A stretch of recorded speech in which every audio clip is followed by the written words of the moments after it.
Muy buenas noches, son las 19:02 del jueves 4 de junio. Estamos en el Palacio Nacional de México, en la Ciudad de México, y vamos a iniciar la conferencia de prensa diaria sobre la situación del COVID-19, la pandemia causada por el nuevo virus, coronavirus SARS-CoV-2. Hoy vamos a enfocarnos a dos temas: el informe técnico diario que presentará el doctor José Luis Alomía, director general de epidemiología. Y hoy nos acompaña nuevamente nuestro colega, el doctor Ruy López Ridaura, quien es el director general del Centro Nacional de Programas Preventivos y Control de Enfermedades, CENAPRESE. Ella había estado aquí hablando de COVID. El doctor López Ridaura ha estado al frente de la coordinación de varios de los procesos de expansión hospitalaria, de la planeación de los insumos, de la verificación técnica y las recomendaciones técnicas sobre los distintos insumos, incluyendo los ventiladores y varias actividades relacionadas con el COVID. Pero hoy viene por otra razón, y es el dengue. El dengue. Ya empezó a llover, ya empieza la temporada, ya empiezan a proliferar los mosquitos, y queremos recordarle a la población que el dengue es otra enfermedad de interés epidemiológico, es una enfermedad endémico-epidémica, endémico porque está siempre presente desde hace cerca de 32 años, epidémica porque se presenta en brotes siempre en la temporada de lluvias y prácticamente en todo el territorio nacional, excepto la Ciudad de México, Zacatecas y algunas otras zonas, Aguascalientes, por ejemplo. Entonces, hoy el doctor López Ridaura nos va a comentar sobre lo que está haciendo el Programa Nacional de Control de Vectores, que él dirige porque es parte de su centro nacional, y cómo debemos ya prepararnos para enfrentar el dengue en sí mismo y la coepidemia dengue-COVID, porque van a coexistir.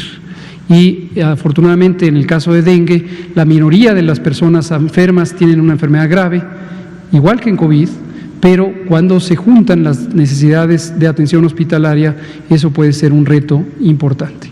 Gracias, doctor López Ridaura, bienvenido. Muchas gracias. Y le pido al doctor Alomía si presenta el informe técnico, enseguida procedemos. Bueno, yo voy a explicar dos diapositivas nuevamente y procedemos con el doctor López Ridaura. Con mucho gusto, señor subsecretario. Buenas tardes con todas, con todos. Estamos en nuestra conferencia vespertina número 97, cuarto día ya de esta nueva normalidad, recordando que el semáforo a nivel nacional está prácticamente en rojo para todos los estados, excepto uno de ellos. Este semáforo estará vigente hasta este próximo domingo. El día de mañana, en esta conferencia de prensa, se estará presentando el semáforo que estará vigente a partir del próximo lunes, que es la característica precisamente de la nueva normalidad, en donde las acciones, las intervenciones comunitarias ahora pueden ser regionalizadas a nivel mínimo de entidad federativa, y entonces así, dependiendo del riesgo que tenga cada una de ellas, podrá abrir o cerrar actividades sociales, educativas, laborales, etc. Bien, pasemos a la siguiente diapositiva.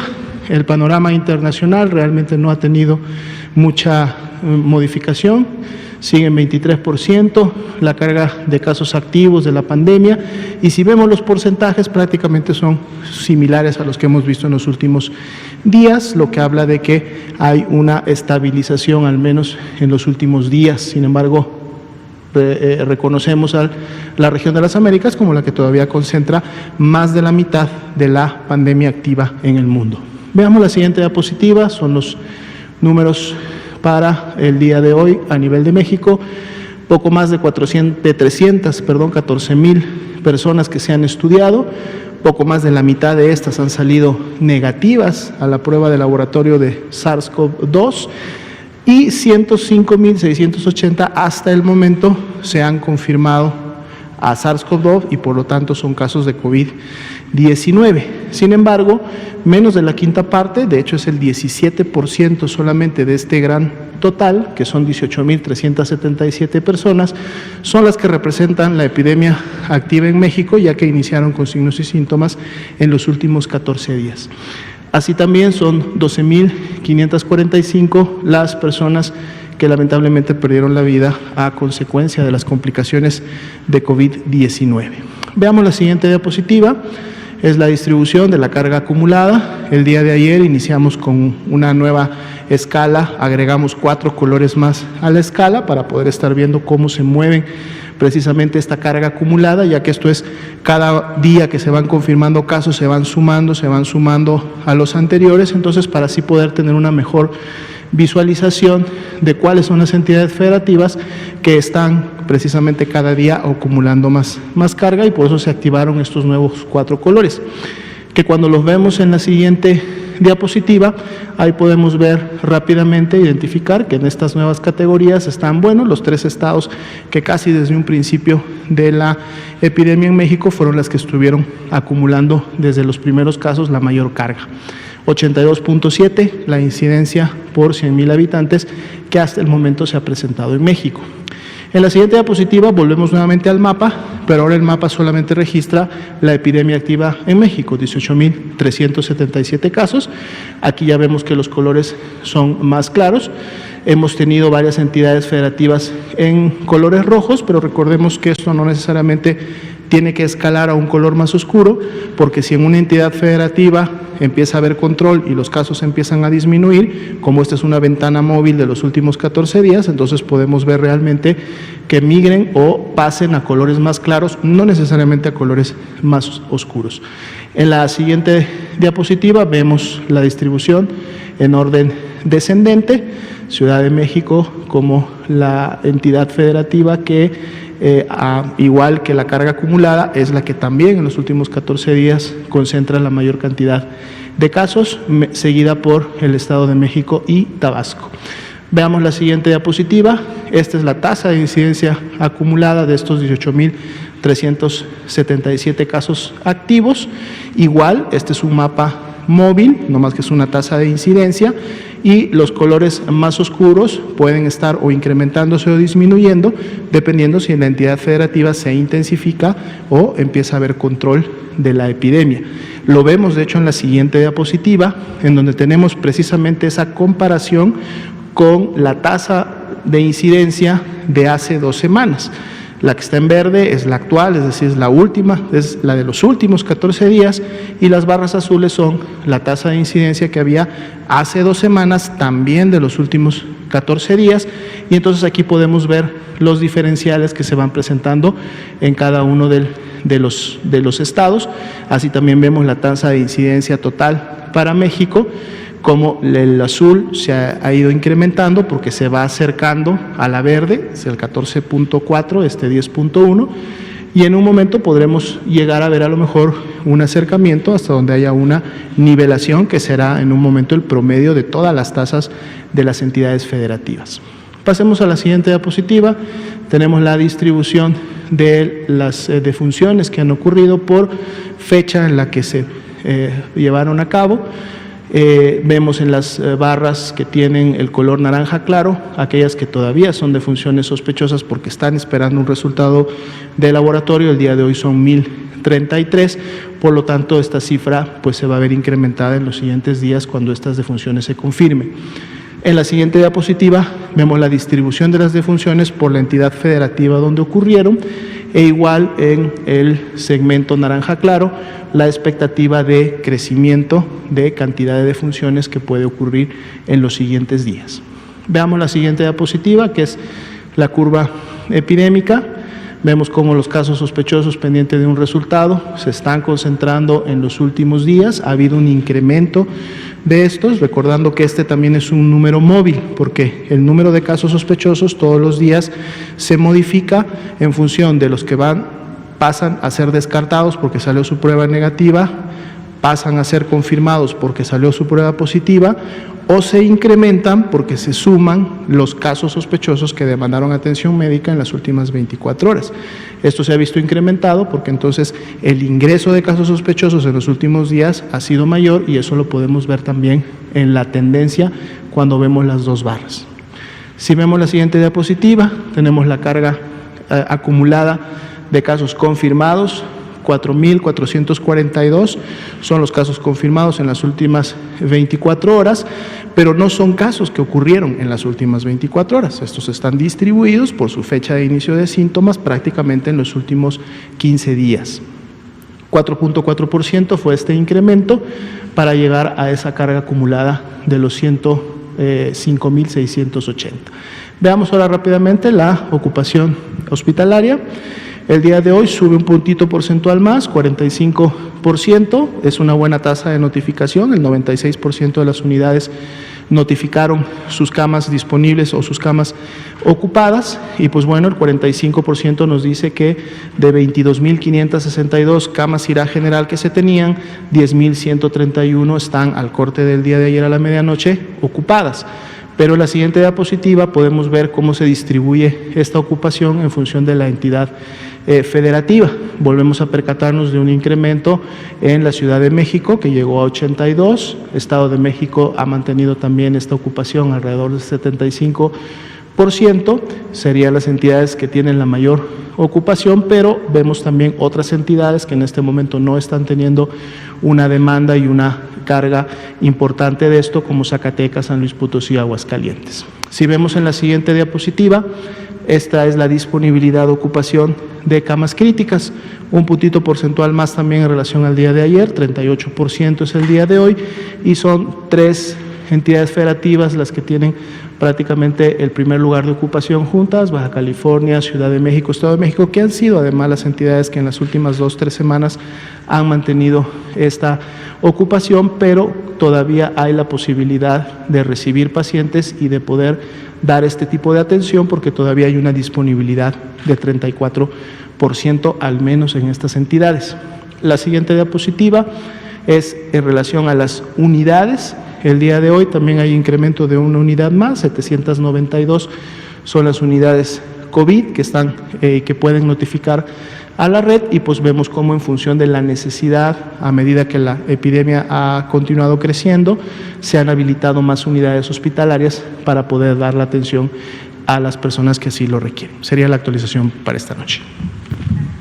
Muchas gracias, doctora Lomía. Yo quisiera, como ayer, presentar nuevamente la información completa de esta adición de las 840 y tantas defunciones, 816 defunciones que hoy se presentan. Es parte del mismo proceso, ya no me detendré a tanto detalle, pero es el resumen de lo que estamos haciendo para estimar o para identificar, de hecho, las muertes que no han sido incorporadas de inicio con los distintos procesos de búsqueda que ya hemos comentado y que iremos explicando. Tan pronto tenemos resultados, los presentamos y después una síntesis más amplia ya la explicaremos conforme surja todo el final del proceso. Pero en tiempo real lo presento.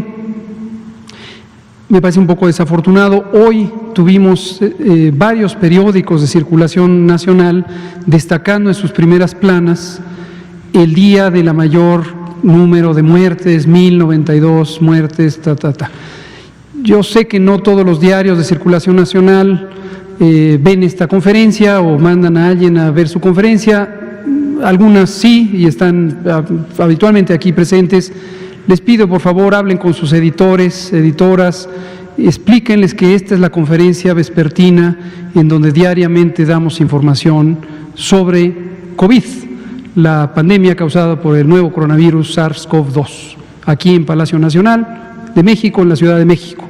Entonces sería mucho más contributivo si estas primeras planas ayudaran a la nación a ubicar dónde está, en vez de causar un sobresalto con una información que nuevamente no está técnicamente justificada.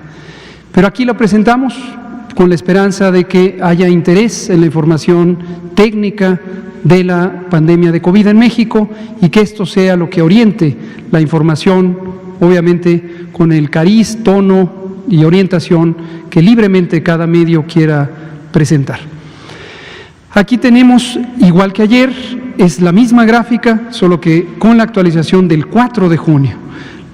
El resumen, el número posible de muertes que pueden registrarse. Vean ustedes que aquí debajo del 350 es donde está el punto máximo de mortalidad. Si quisieran presentar este dato, es poco debajo, debe ser 340, y esto ocurrió el pasado 17 de mayo. El día de máxima mortalidad hasta el momento fue el 17 de mayo, con 340 defunciones ocurridas en esa fecha. Aquí están las fechas, empezando por el 18 de marzo, tenemos una muerte ahí, fue la más temprana, y después tenemos todas las que han ocurrido.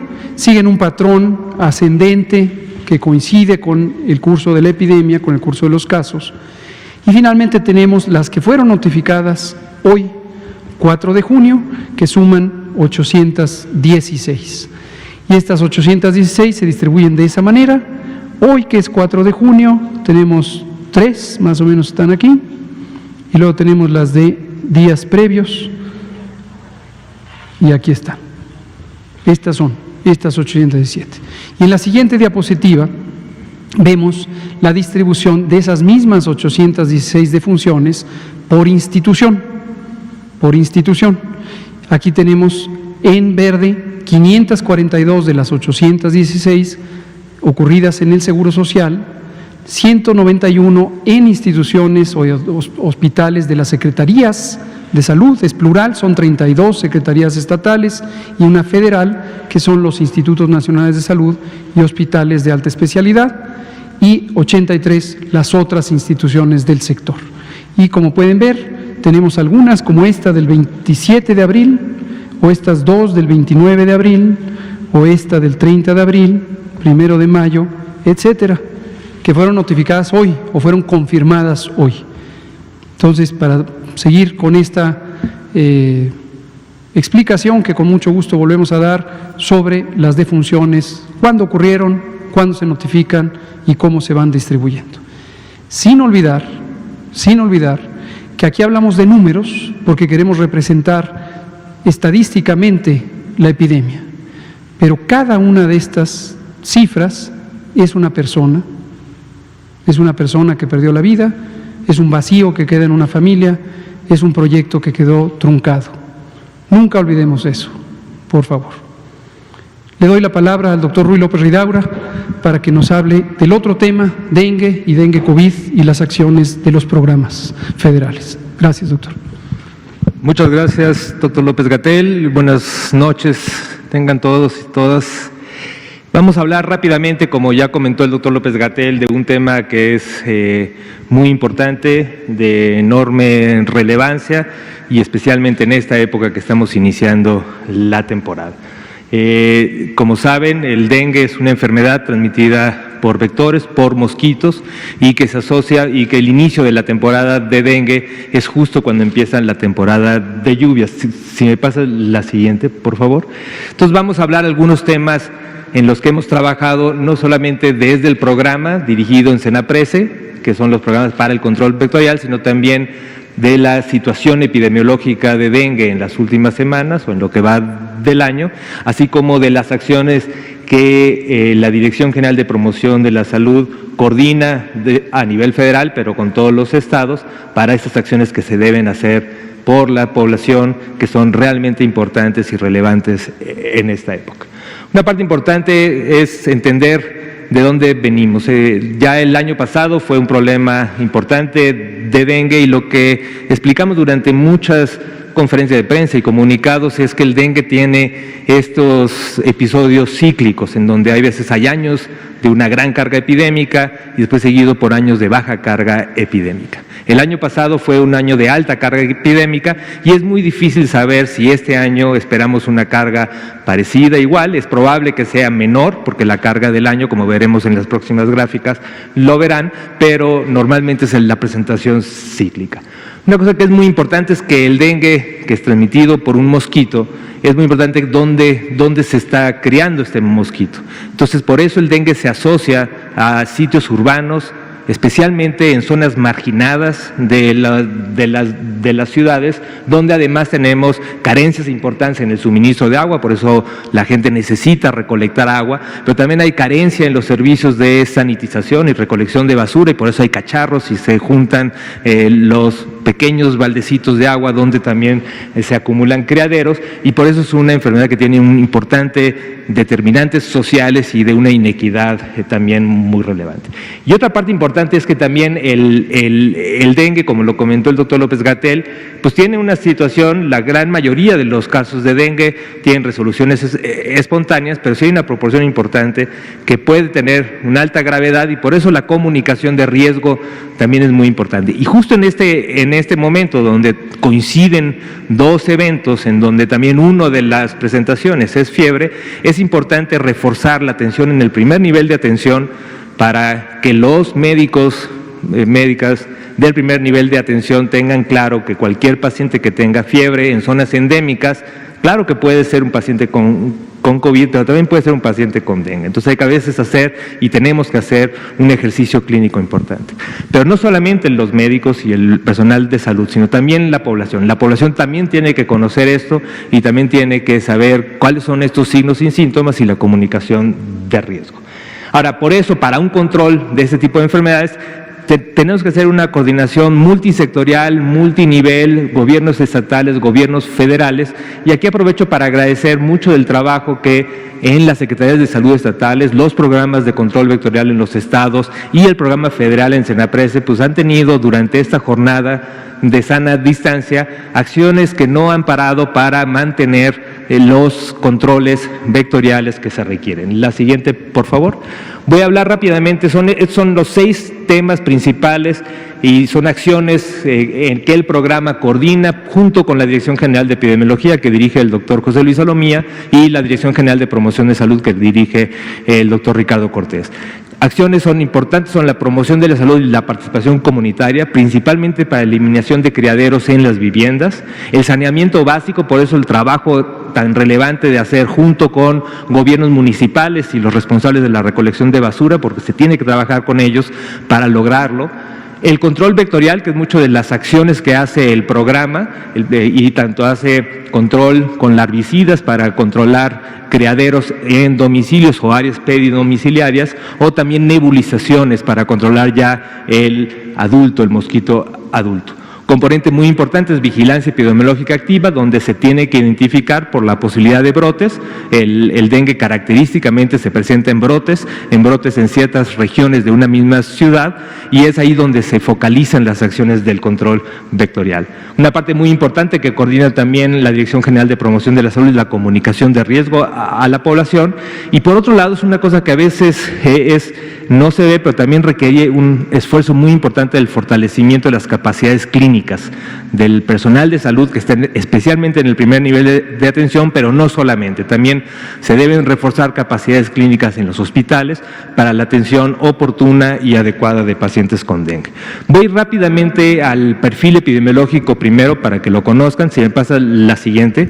Solamente quiero, en esta primera diapositiva, solamente quiero que se fijen, estos son diferentes años, en los últimos 10 años, y la altura de las barras son todos los casos notificados por dengue. Pero podrán ver que una parte importante, aunque tal vez no se nota, son pacientes que nunca tuvieron muestra. Al igual que muchos sistemas de vigilancia, incluido el sistema para COVID, pero para muchas otras enfermedades, tenemos muestreo de pacientes donde se toman muestras y se empiezan a identificar. Si ya se identifica un brote de dengue, posiblemente no es necesario identificar y diagnosticar a todos los pacientes, y hay que tratarlos tal y como son. Entonces, esto pasa y tenemos siempre una serie de pacientes que son probables de dengue, pero que no se tomaron muestra, otros que son descartados, y después las barras que veremos ya en la siguiente diapositiva, si me la pasas, para ya hablar de los casos que se confirman. Entonces, en la siguiente podrán ver también un poquito más evidente, en la siguiente, que al día de hoy, en la semana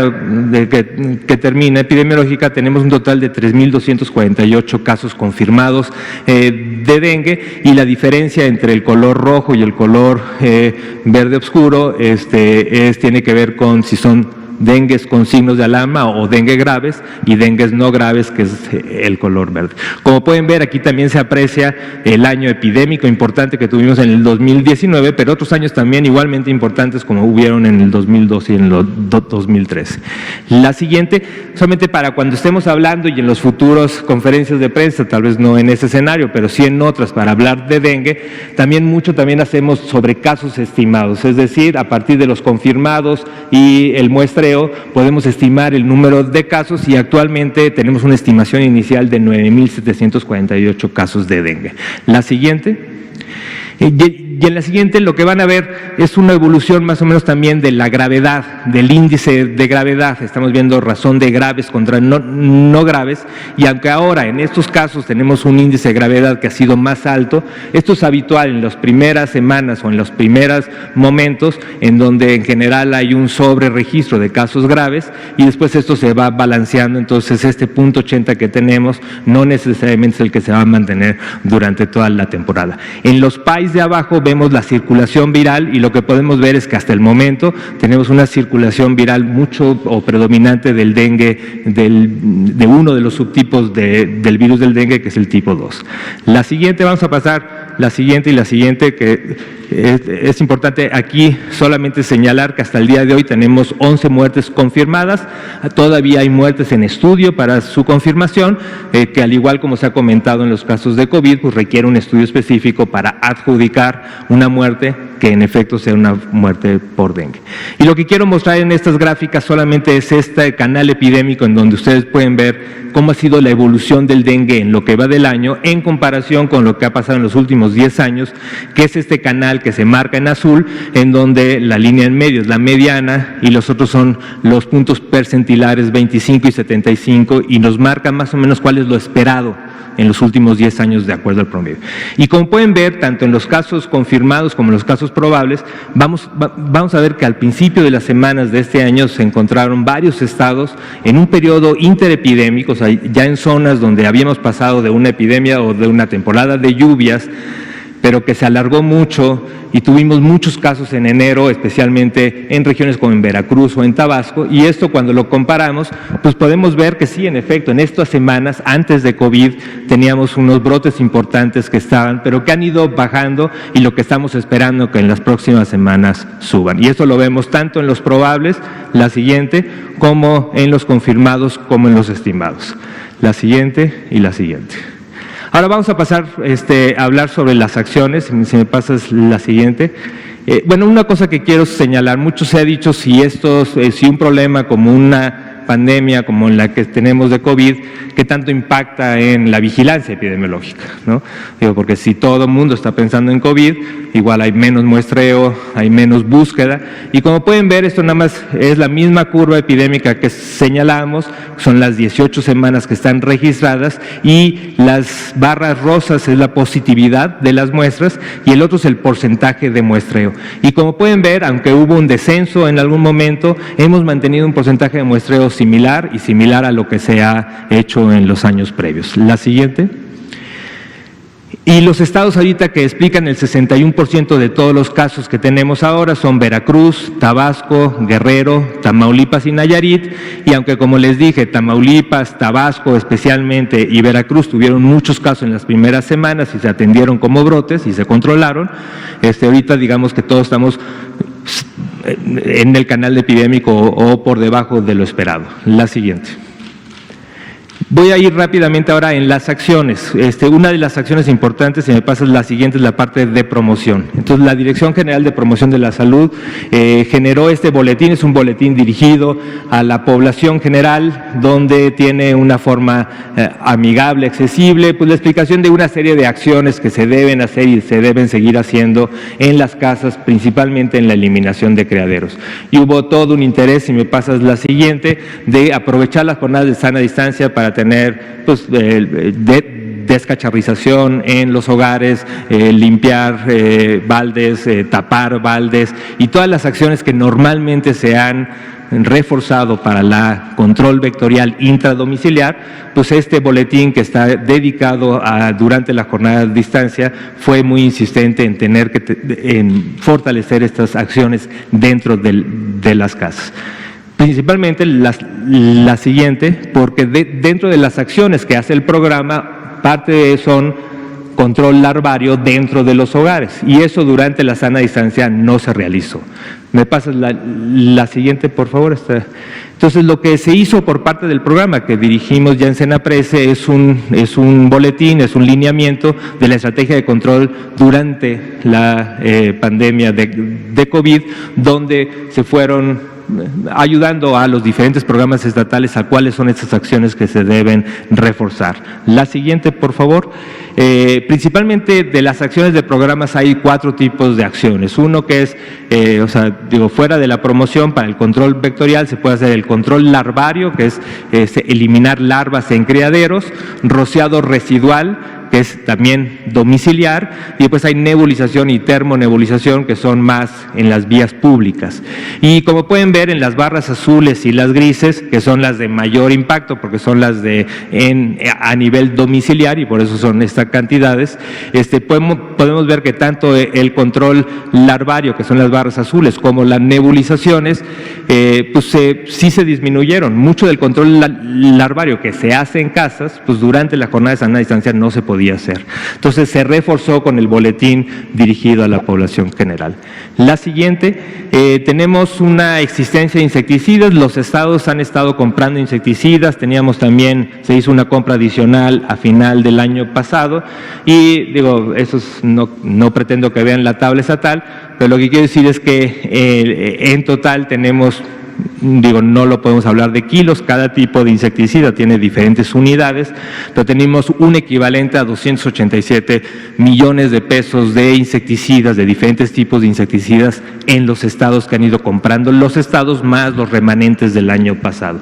Y lo vamos a reforzar con la compra federal, que estamos, la siguiente, con 192 millones de pesos adicionales de compra que hacemos en el Senaprece y que distribuimos en los estados, y que eso estamos, ya está listo, estamos esperando que tengamos fecha, ya sea la próxima semana o máximo en 2 semanas, del Comité de Adquisiciones de la Secretaría de Salud para lograr esta compra. La siguiente. Y de las últimas acciones que se han realizado, también es importante, los programas estatales han estado apoyando muchas de las acciones dirigidas o enfocadas en COVID en los estados, y también es importante, y desde aquí mi agradecimiento a todos los programas estatales que han sido solidarios con las acciones generales de las Secretarías de Salud. Y la última acción que quería señalar es un curso de capacitación. También agradezco a la OPS, que nos ayudó mucho a tener un curso con expertos internacionales en la siguiente, donde pudimos establecer una red estatal de colaboradores clínicos para poder escalar una parte de capacitación que llegue al primer nivel de atención, a todos los médicos y personal de salud del primer nivel de atención, para reforzar los componentes de atención médica, donde además tenemos un elemento clave sobre la atención y diferenciación clínica entre pacientes que tengan dengue o COVID y su diferenciación. Entonces, estas son las acciones que hemos estado haciendo, y con esto termino y quedo abierto a cualquier pregunta que quieran agregar. Gracias. Muchas gracias, doctor Ruy López Ridaura. Quisimos traer esta presentación del doctor López Ridaura, como iremos trayendo otras, para que no se nos olvide que la salud es un fenómeno integral, y por lo tanto la respuesta a la salud y a la salud pública debe ser integral. Todo está presente al mismo tiempo, a veces se exacerban unas condiciones, a veces se exacerban otras. Tenemos la grave epidemia de enfermedades crónicas, obesidad, diabetes, hipertensión, de las cuales el doctor Ruy López Ridaura es un experto y también vendrá en otro momento a hablar de ello. Tenemos enfermedades agudas, la epidemia de COVID, dengue, entonces tenemos que trabajarlo todo simultáneamente. Vamos a abrir a preguntas y respuestas. Empecemos con usted, que quedó pendiente ayer, usted, Bianca Aguirre, Alejandro, Araceli Anday, que también quedó con pendientes, Daniela Pastrana, de pie de página. Gracias. Y usted también. Y Nuria Fernández. También. Por favor. Sí, buenas noches, Juan Carlos Machado, reportero.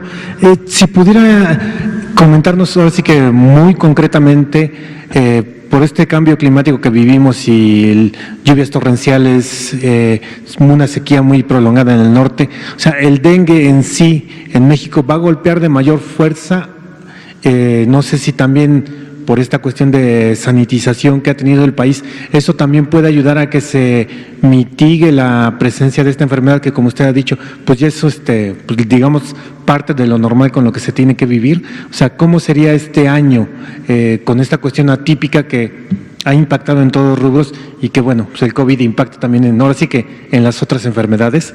Gracias. Muchas gracias. Yo digo dos palabras nada más.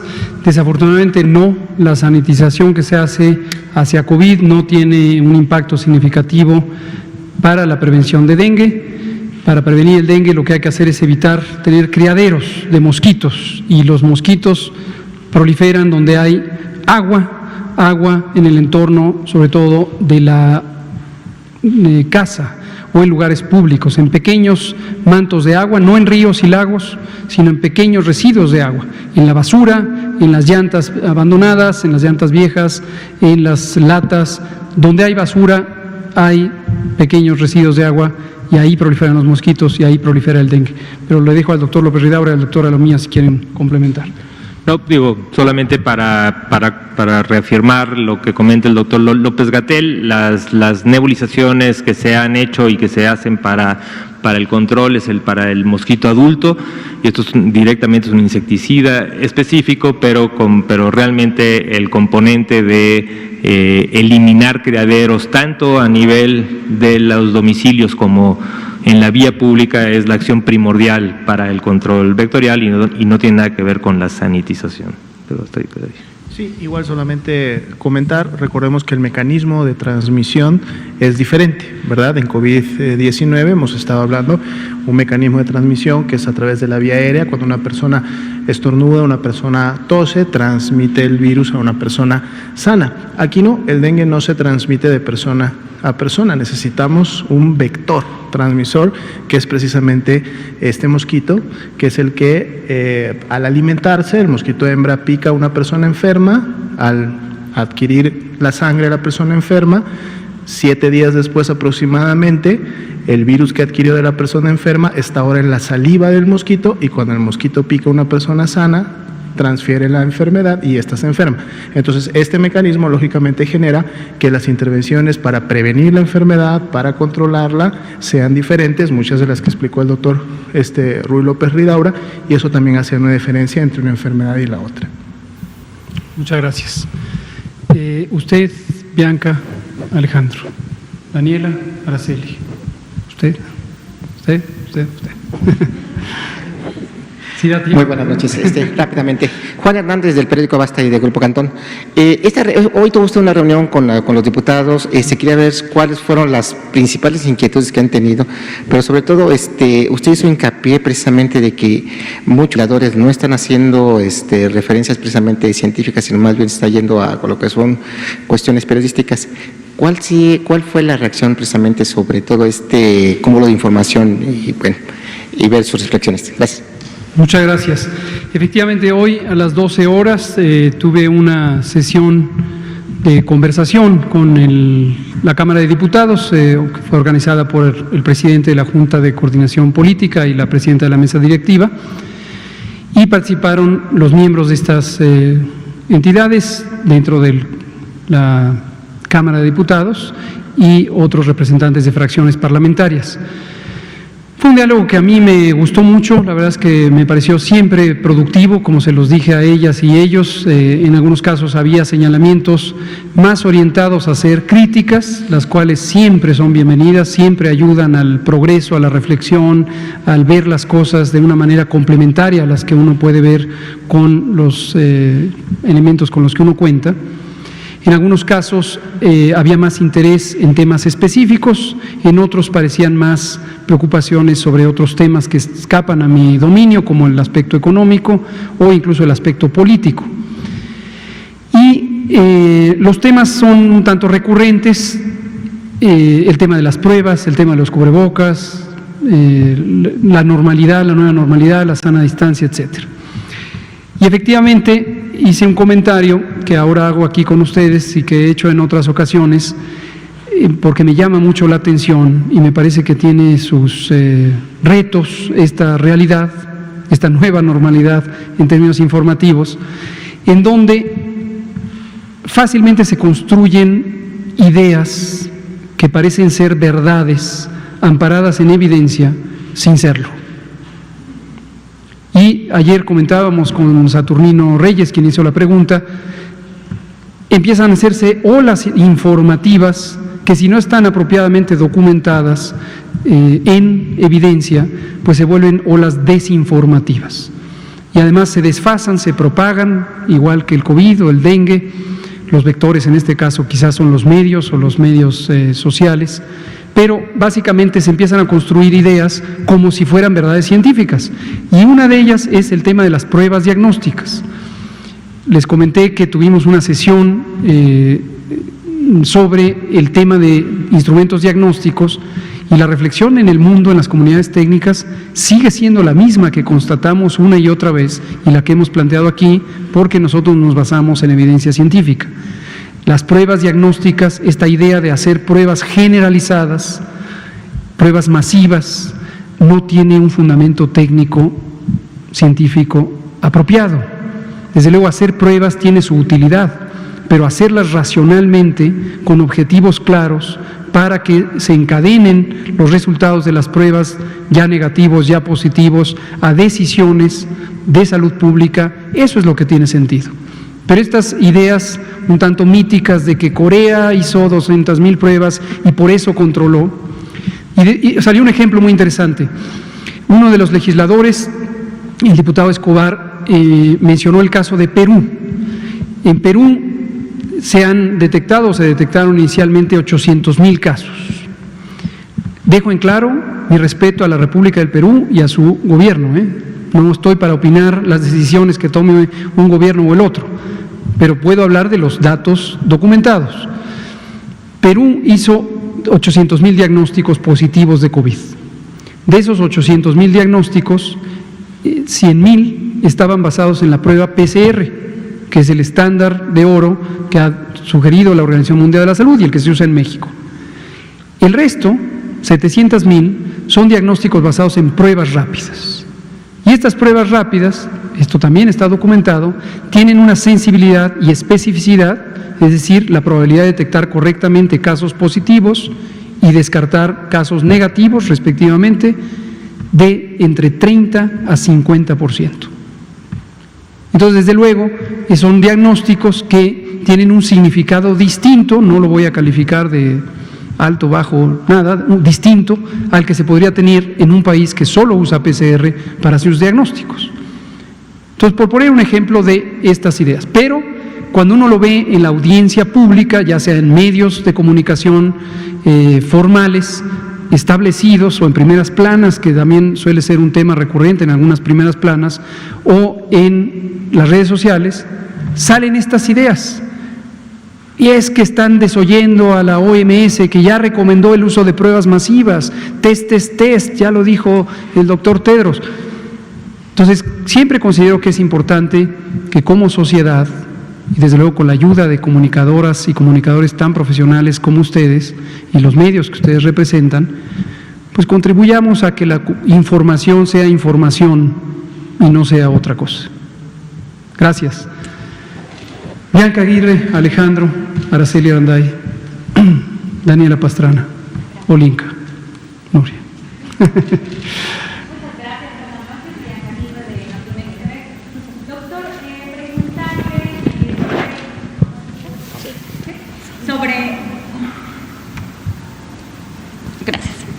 Gracias, doctor. Buenas noches. Preguntarle sobre el caso de Giovanni, un chico de 30 años de allá de Jalisco, quien el 4 de mayo pasado fue arrestado, esto por no usar cubrebocas. Desafortunadamente, después de este arresto fue el cuerpo entregado pues a sus familiares. Hoy hubo disturbios importantes allá en Jalisco, hubo quema de patrullas.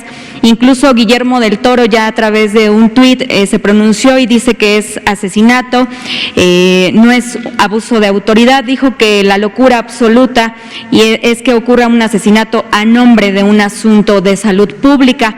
¿Qué opinión pues le merece este caso? Por favor, ya nos comentaba acerca de la comparecencia que tuvo virtualmente con los diputados. ¿Cómo le fue? Coméntenos, por favor. Me llama mucho la atención esta cifra que se desprende, que usted emitió de que el ciclo epidémico puede terminar en 30 a 35 mil fallecimientos. Y también, por último, hacerle la pregunta de si después de ver tanta movilidad en la calle podría venir una segunda ola de una jornada nacional de sana distancia. Por favor, muchas gracias. Muchas gracias, Bianca. Sobre el primer tema, expresamos nuestras condolencias a la familia de Giovanni López. Definitivamente es un caso muy lamentable, es una pérdida de una vida humana y eso siempre, siempre debe movernos emocionalmente, racionalmente a la reflexión y a entender por qué se dan estas cosas. Entonces, es una pena y lamentamos mucho la pérdida de Giovanni López en este sentido. Sobre las circunstancias que llevaron a este lamentable deceso, no quisiera emitir opinión alguna, dado que estoy seguro estará sujeto a una investigación interna en la corporación de policíaca que corresponda y seguramente se deslindarán responsabilidades conforme a derecho. Entonces, si opinamos, estorbamos. Ahora, respecto al tema de salud, como hemos comentado aquí en varias ocasiones, es precisamente por eso que una y otra vez, cuando surgía el comentario, la pregunta, la inquietud o la propuesta, ya sea aquí en la sesión informativa o en los distintos mecanismos por los que la sociedad se expresa, la idea de que no van a usar la fuerza, que no van a obligar a la gente que se quede en su casa, que no van a ejercer el uso de la fuerza pública, la respuesta consistentemente ha sido no, no. Porque si uno militariza o convierte a la acción de la salud pública en un asunto de fuerza y no de convencimiento, y no de persuasión, y no de trabajo de promoción de la salud, en primera es un desperdicio, porque quiere decir que estamos despreciando las capacidades analíticas de la sociedad y la capacidad de la ciudadanía, del pueblo, de las personas, de tomar decisiones saludables, protegerse a sí mismos y además ejercer la solidaridad con la colectividad, como de manera ejemplar lo ha hecho el pueblo de México.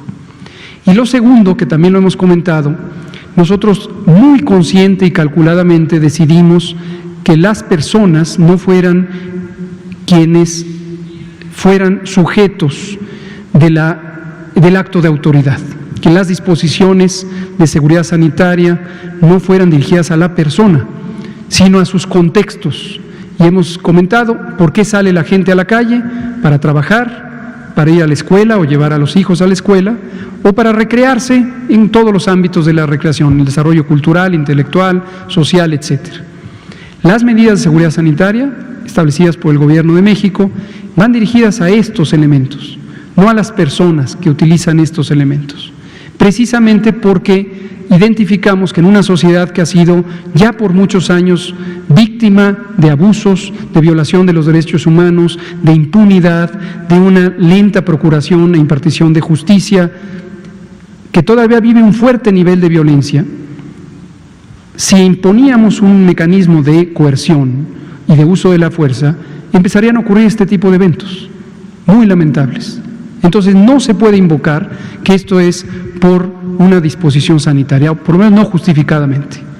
Les recuerdo que en el acuerdo del secretario de Salud, publicado el 31 de marzo de este año, donde se estableció la Jornada Nacional de Sana Distancia, agregamos intencionalmente la fracción octava en el artículo primero, que dice explícitamente que todas las medidas deberán ejecutarse respetando estrictamente los derechos humanos y las libertades civiles consagradas por la Constitución. Entonces, nadie podría invocar justificadamente que este tipo de acciones las hace en pro de la salud. Ese es nuestro comentario respecto al caso de Giovanni López. La cifra de 30 o 30 mil personas que podrían perder la vida, lo volvemos a comentar, 30 o 35 mil. Allá por la segunda semana de febrero, hicimos una primera estimación de la carga esperada de enfermedad. Esta estimación la hicimos atendiendo a la información disponible en el mundo. En ese momento la epidemia estaba concentrada en Wuhan, o la provincia de Hubei, en China, y empezaban apenas las epidemias en Estados Unidos y en Europa Occidental. De modo que la información que existía más consistente era la de Wuhan, China, a través de la Organización Mundial de la Salud. Y decidimos utilizar esa, que era el elemento de evidencia disponible, y estimamos con un método que hoy consideramos relativamente simple, comparado con los poderosos y sofisticados métodos que hoy tenemos a la mano con las comunidades científicas de matemáticas, en donde, tomando la población censal de México, le atribuimos como escenarios posibles las proporciones de casos que ocurrían en ese momento en Wuhan y en Hubei. La tasa de ataque, que es el mismo concepto que la incidencia, la proporción de personas que acudirían a los servicios de salud, de ellas la proporción de personas que necesitarían hospitalización y las que no necesitarían, y entre ellas quienes tendrían una enfermedad grave y finalmente quienes morirían. Para hacer esa estimación, consideramos un repertorio, un rango, un intervalo de incidencias de tasas de ataque, desde 0.1, la que existía, 0.5, la que existía en ese momento en Hubei, 0.5%, y quisimos estimar de más y no de menos. Entonces consideramos 0.5, 0.1, 0.2, 0.5, o sea, 0.05, 0.1, 0.2, 0.5, 1 e incluso 2. Y en ese intervalo tuvimos un conjunto de números que presentó el doctor López Ridaura en una ocasión aquí, cuando habló del proceso de escalamiento hospitalario y la procuración de insumos. El mínimo era 6,000, otro escenario era 8,000, otro era 12,500, que lo presentamos en una conferencia de prensa el 27 de febrero, allá en Lieja, en la Secretaría de Salud, y teníamos así hasta 28,000, que se redondea a los 30,000, e incluso un escenario muy catastrófico que podía llegar a 60,000. ¿Cuál de ellos es el real? La respuesta es: todos pueden ser reales en distintas condiciones. Cuando se hace una estimación, y eso yo sé que a veces en la opinión pública y en las primeras planas viene este gusto por querer encontrar la bola mágica, la bola de cristal, y tener un acto casi de adivinación mágica. Lamento decepcionarles que la ciencia no funciona así. Lo que se hace en un recurso científico y técnico es tener un intervalo de escenarios plausibles que dependen de condiciones, el famoso sí y solo sí. Depende de las condiciones de lo que ocurra, es lo que va a ser una consecuencia. No descartamos todavía el intervalo hasta 30,000 o 35,000, y es el que comenté con las y los senadores y comenté hoy con las y los diputados, y es el intervalo plausible de lo que podemos encontrar. Y, por favor, note si pudiese haber una segunda jornada. De inicio no lo tenemos contemplado como el primer recurso. Confiamos en que las gobernadoras, o la gobernadora y la jefa de gobierno y los 30 gobernadores tienen un sentido de responsabilidad, como lo dije ayer, y van a estar ejerciendo su autoridad de una manera muy positiva en lograr que se mantenga la sana distancia, en la medida en que escrupulosamente hagan o ejecuten las acciones administrativas que corresponda, para que no abran las actividades laborales o sociales que no son procedentes, a menos que el semáforo empiece a pasar a color naranja, amarillo, verde y eventualmente se mantenga ahí. Gracias. Muchas gracias. Alejandro, por favor, si nos da tiempo, Araceli Aranday. Siempre la estamos dejando al final. Mañana empieza usted. Y Daniela, que está pendiente.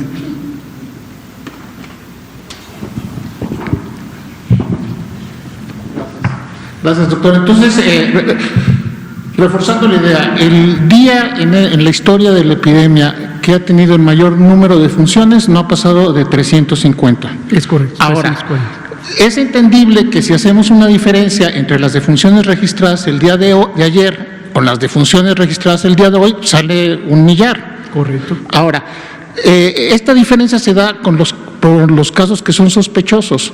Y los casos que son sospechosos tienen algunos más de 3 semanas. Yo quisiera preguntarle, digo, la otra vez el doctor Alameda fue muy extenso en explicarnos todo este proceso de los sospechosos, pero no necesitamos saber el proceso, necesitamos saber por qué hay tanto retraso. No sé si sea necesario que venga la titular del INDRE, que explique cómo está funcionando la red y por qué un Estado, una entidad se dé el lujo de tener un caso de 3, 4 semanas para informar. Eso es lo que está causando la desinformación, no es un problema de falta de habilidad o demás. Creo que cualquier editor cae en ese error, ¿no? Ahora, quisiera, por un lado, ese es el planteamiento, y el otro, muy breve, es el asunto de la probabilidad de otra jornada de sana distancia. Tomando en cuenta una cosa, en Estados Unidos la población salió a las calles, ha salido a las calles, está por todos lados y no sabemos si eso va a tener algún efecto, si va a empeorar la epidemia en Estados Unidos, y yo creo que sería importante un comentario para saber qué podemos esperar de nuestro vecino, que digo, son situaciones que ellos no controlaron. Fue un problema de comunicación y por eso la gente salió a las calles a protestar. Gracias. Muchas gracias, Alejandro. Estoy de acuerdo con ambos planteamientos. Sobre el segundo, sí, reiteramos, en todo momento hay riesgo de rebrote, y algunas personas se han inquietado cuando usan la palabra rebrote, porque dicen, si estamos ahorita en la epidemia, ¿dónde está el rebrote? Bueno, cuando venga el descenso, si se abre, porque no se va a abrir en este momento, todo el país está en semáforo rojo. No salgan de sus casas, que no abran las empresas, que no abran los comercios, que no sean esenciales. No hay una justificación de ello y se puede poner en peligro de que la epidemia se perpetúe, se haga más grave. Entonces, efectivamente es peligroso en el momento en que se empiezan a presentar los procesos de apertura. Lo mismo pasó en Estados Unidos, en España, en Italia, que empezó también y luego se echó para atrás, etcétera. En el momento en que hay movilidad pública y todavía hay una fuerte carga de casos, esto da un fenómeno que, si quieren, un día lo comentamos con mayor detalle, que se llama el momento poblacional o momentum poblacional. La cantidad de contagios de mañana depende del número de casos contagiantes de hoy. Y por eso hacemos este énfasis en los últimos 14 días, porque los casos activos de los últimos 14 días son la carga que impulsa los contagios de mañana y los de mañana, los de pasado mañana, etcétera. Entonces, entre más sean los casos que quedan activos, si en ese momento se abre, es más fuerte el número de contagios, más grande el número de contagios. Si quedan poquitos casos y se abre, es menor el número de contagios, aún para el mismo nivel de apertura. Pero un día lo comentamos. Pero efectivamente, tiene usted razón. En todo momento, y retomando la pregunta de Bianca Aguirre de Notimex, en todo momento, como lo dijo el presidente esta misma mañana y lo ha dicho en otras ocasiones, estamos en la posición de decir si hay señales tempranas de repunte de la epidemia, es decir, que la curva epidémica, en vez de continuar bajando, simplemente empieza a estabilizarse o sube, vamos para atrás. Ojalá que no tengamos que hacerlo de manera nacional. Ojalá que podamos hacerlo de manera regional, por estado, o incluso en algunos casos al interior de un estado por un segmento, ¿no? Y lo vamos a ver en forma activa, y para eso es el semáforo, para poderlo ver de la manera más temprana posible. De los resultados pendientes, el jefe del INDRE es el doctor Ralomía. Y entonces la larga explicación es porque él conoce de todo, pero si no quiere la larga explicación ahorita, pero le platico.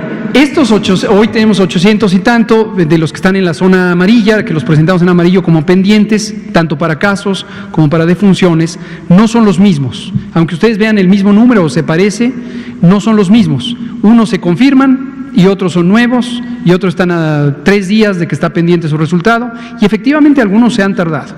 Estamos preparando un análisis, no creo que lo tengamos mañana, pero quizá la próxima semana, precisamente para lo que usted dice. ¿Quién es quién? ¿Quién se está tardando? No es el INDRE, no es el INDRE. Las pruebas diagnósticas se hacen en los estados, en la red de laboratorios estatales de salud pública, se hacen los laboratorios de apoyo a la vigilancia epidemiológica en las instituciones del sector, Y podemos, y por eso vamos a hacer el análisis, identificar cuál es el tiempo medio de retraso de cada entidad federativa, de cada institución. Y ahí vamos a ver precisamente por qué se está atorando esto. No es un asunto de la materia técnica. La prueba se realiza en horas. Es todo un proceso desde que en la unidad de salud alguien tiene que cargar en la plataforma los datos, de que la muestra se va al laboratorio, de que el laboratorio produce el resultado, de que le llega regreso a quien carga en la plataforma, etcétera, ¿no? Entonces, pero hay estados que lo hacen eficientemente, hay estados que no lo hacen tan eficientemente. Entonces, en esa diversidad vamos a exponer aquí por qué está ocurriendo o quién está haciéndolo de esa manera. Gracias por la pregunta. Yo diría que en la próxima semana, en el curso de la próxima semana, le debo a Araceli todavía la de las pruebas, la teoría de las pruebas diagnósticas, entonces a continuación de eso. Y a Araceli la dejo pendiente y también a Daniela, pues son las 20:02. Terminamos aquí y empezamos mañana con Araceli Aranday. Muchas gracias. ¿Man?